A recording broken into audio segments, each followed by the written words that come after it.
Welcome to my YouTube channel. ഇന്നല്ലേ കുട്ടികൾ കുറേ ദിവസമായിട്ട് അവർ ചോദിക്കുന്നത് ബൗണ്ടി ബാർ വേണമെന്ന്. അപ്പം ഞാൻ അതിൻ്റെ ടേസ്റ്റിലൊരു ഡിസേർട്ട് ചെയ്യാമെന്ന് വിചാരിച്ചു. വീഡിയോ എന്തായാലും സ്കിപ്പ് ചെയ്യാതെ കാണാം. അപ്പോൾ ഇതിൻ്റെ ഫസ്റ്റ് ലെയറിനായിട്ട് ഞാൻ ഗുഡ് ഡേ ബിസ്ക്കറ്റാണ് എടുത്തത്. ഒരു 2 പാക്കറ്റ് ഗുഡ് ഡേ ബിസ്ക്കറ്റ് ഒന്ന് മിക്സിയിലിട്ട് നല്ലതുപോലെ പൊടിച്ചെടുത്തിട്ടുണ്ട്. എന്നിട്ട് ഇതിൽ കുറച്ച് ലൂസ് ആവാൻ വേണ്ടി പാലും കൂടി ചേർത്ത് കൊടുക്കുന്നുണ്ട്. ഇതിപ്പോൾ ചോക്ലേറ്റ് ഫ്ലേവർ വരുന്ന ബിസ്ക്കറ്റാണ് കേട്ടോ. അപ്പോൾ നിങ്ങൾക്ക് ഇഷ്ടമുള്ള ഇപ്പോൾ ഓറിയോ ബിസ്ക്കറ്റോ അങ്ങനെ ഏത് ബിസ്ക്കറ്റ് ആയാലും എടുത്താൽ മതി. എന്നിട്ട് ഞാനിപ്പോൾ ഇതൊന്ന് ഈ ഒരു മോൾഡിലോട്ട് ഇട്ട് കൊടുക്കുന്നുണ്ട്. അത് നല്ലതുപോലെ ഒന്ന് സ്പ്രെഡ് ചെയ്ത് കൊടുക്കുന്നുണ്ട് കേട്ടോ. 4 വശവും ഈക്വലായിട്ട് വരുന്നത് പോലെ നല്ലപോലെ ഒന്ന് സ്പ്രെഡ് ചെയ്ത് കൊടുക്കാം. പിന്നെ ഞാനിതൊരു 5 മിനിറ്റ് ഫ്രീസറിലോട്ടൊന്ന് മാറ്റി വെക്കുന്നുണ്ട് കേട്ടോ. ആ ഒരു ടൈമിൽ വേറൊരു ബൗളിലേക്ക് ഡെസിക്കേറ്റഡ് കോക്കനട്ട് ഉണ്ടല്ലോ, അത് ഒരു 2.5 കപ്പോളം എടുത്തിട്ടുണ്ട്. ഇനി ഇതിലേക്ക് 2 ടേബിൾ സ്പൂൺ പൗഡേർഡ് ഷുഗറാണ് കേട്ടോ ചേർത്ത് കൊടുത്തത്. പിന്നെ വേണ്ടത് കണ്ടൻസ്ഡ് മിൽക്കാണ്. അതിപ്പോൾ മധുരത്തിനനുസരിച്ച് കൂടുതലോ കുറവോ ചേർത്ത് കൊടുക്കാം. പിന്നെ അത് മാത്രമല്ല, ഇത് ജസ്റ്റ് ഒന്ന് മിക്സ് ചെയ്യേണ്ട ആവശ്യമുണ്ട് കേട്ടോ. അപ്പോൾ അതൊന്ന് ലൂസ് ആവുന്നതിന് വേണ്ടി ഞാനിതിലേക്ക് വിപ്പിംഗ് ക്രീമാണ് ചേർത്ത് കൊടുത്തത്. ഇതിന് പകരം നിങ്ങൾക്ക് ഫ്രഷ് ക്രീമോ പാലോ ചേർത്ത് കൊടുക്കാം കേട്ടോ. പിന്നെ ബൗണ്ടിയിൽ കുറച്ചൊരു കോക്കനട്ടിൻ്റെ ഫ്ലേവർ ഉണ്ടാവുമല്ലോ, അപ്പോൾ അതിന് വേണ്ടി 2 ടേബിൾ സ്പൂൺ കോക്കനട്ട് ഓയിലും പിന്നെ വാനില എസൻസും കൂടി ചേർത്ത് കൊടുക്കുന്നുണ്ട്. എന്നിട്ട് ഇതെല്ലാം കൂടി നല്ലതുപോലെ ഒന്ന് മിക്സ് ചെയ്യുന്നുണ്ട് കേട്ടോ. അപ്പോൾ ലൂസ് കൺസിസ്റ്റൻസി ആവേണ്ട ആവശ്യമൊന്നുമില്ല. ഒരുപാട് തിക്കാവുന്നുണ്ടെങ്കിൽ പാല് ചേർത്ത് അല്പം ഒന്ന് ലൂസാക്കി എടുക്കാം കേട്ടോ. അപ്പോൾ ഞാൻ ഇതുപോലെയാണ് ചെയ്തെടുത്തത്. എന്നിട്ട് ഇതിപ്പോൾ സെക്കൻഡ് ലെയറായിട്ട് ഇതിൻ്റെ മുകളിലേക്ക് വെച്ച് കൊടുക്കുന്നുണ്ട്.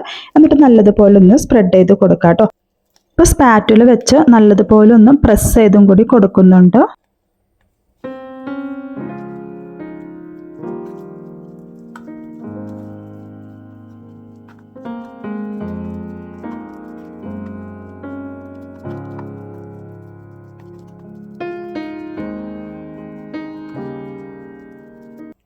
അപ്പോൾ എല്ലാ സൈഡും ലെവലാക്കി എടുത്തിട്ടുണ്ട്. ഇതൊന്ന് സെറ്റ് ആവാൻ വേണ്ടി ഫ്രിഡ്ജിലേക്ക് മാറ്റുന്നുണ്ട് കേട്ടോ.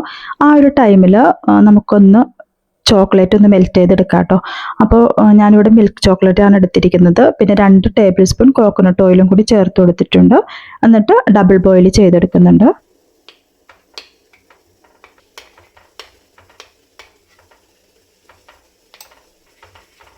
ഇതിലേക്കൊരു 1/4 കപ്പോളം വിപ്പിംഗ് ക്രീമും കൂടി ചേർത്ത് കൊടുക്കുന്നുണ്ട് കേട്ടോ. ഇതിന് പകരം ഫ്രഷ് ക്രീം ആണെങ്കിലും ചേർത്ത് കൊടുത്താൽ മതി. എന്നിട്ട് എല്ലാം കൂടി നല്ലതുപോലെ ഒന്ന് മിക്സ് ചെയ്യുന്നുണ്ട്. ഇനി ഫ്ലെയിം ഓഫ് ചെയ്ത് കൊടുക്കാം. ഇനി ഇത് തണുത്ത് വരുമ്പോൾ നമുക്ക് നേരത്തെ സെറ്റ് ചെയ്ത് വെച്ച ആ ഒരു കോക്കനട്ടിൻ്റെ മുകളിലേക്ക് ഇത് ഒഴിച്ചു കൊടുക്കാം കേട്ടോ.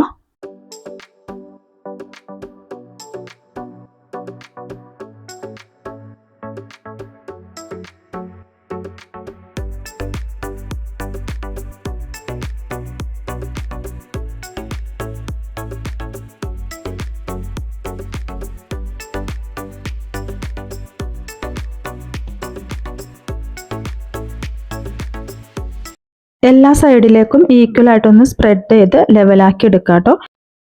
ഇനി ഇതിലെന്തെങ്കിലും ഡെക്കറേറ്റ് ചെയ്യണമെങ്കിൽ ജസ്റ്റ് ഒന്ന് നമുക്ക് ഡെക്കറേറ്റ് ചെയ്ത് കൊടുക്കാവുന്ന കേട്ടോ. പിന്നെ 1 മണിക്കൂറോളം ഞാൻ ഫ്രീസറിലേക്ക് മാറ്റുന്നുണ്ട്. കുട്ടികൾ ക്ലാസ് വിട്ട് വരുന്ന ടൈമിൽ എടുക്കാമെന്ന് വിചാരിച്ചു കേട്ടോ. അപ്പം ഞാനിത് 1 മണിക്കൂറിനൊക്കെ കൂടുതലൊന്ന് ഫ്രീസറിൽ വെച്ചു. നല്ലതുപോലെ സെറ്റായി വന്നിട്ടുണ്ട്. പിന്നെ കുട്ടികളും ക്ലാസ് വിട്ട് വന്നു കേട്ടോ. ഇനിയിപ്പം അവരുടെ അടുത്ത് തന്നെ ചോദിക്കാം ഇതിൻ്റെ ടേസ്റ്റ് എന്താണെന്ന്. കാരണം ഞാനിത് ഉണ്ടാക്കിയ കാര്യമൊന്നും ഞാൻ പറഞ്ഞിട്ടില്ല കേട്ടോ.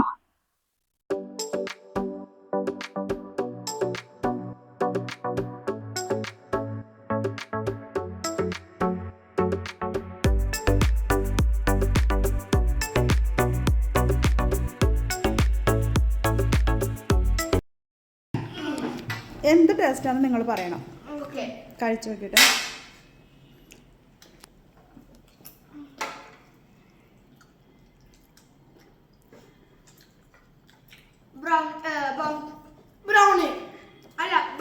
ബൗണ്ടി അല്ലേ?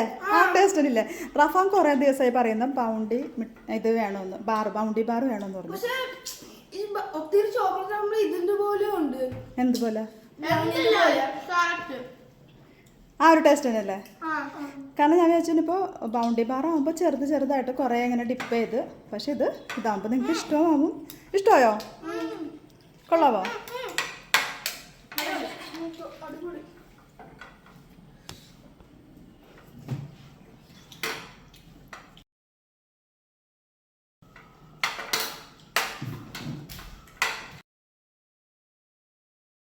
അപ്പോൾ ഇന്നത്തെ വീഡിയോ ഇത്രയേ ഉള്ളൂ. ഇഷ്ടമായെങ്കിൽ ഒന്ന് സബ്സ്ക്രൈബ് ചെയ്യാനും ഷെയർ ചെയ്യാനും ലൈക്ക് ചെയ്യാനും കമൻറ്റ് ചെയ്യാനും മറക്കരുത്. അടുത്ത വീഡിയോയുമായി കാണുന്നത് വരെ ബൈ.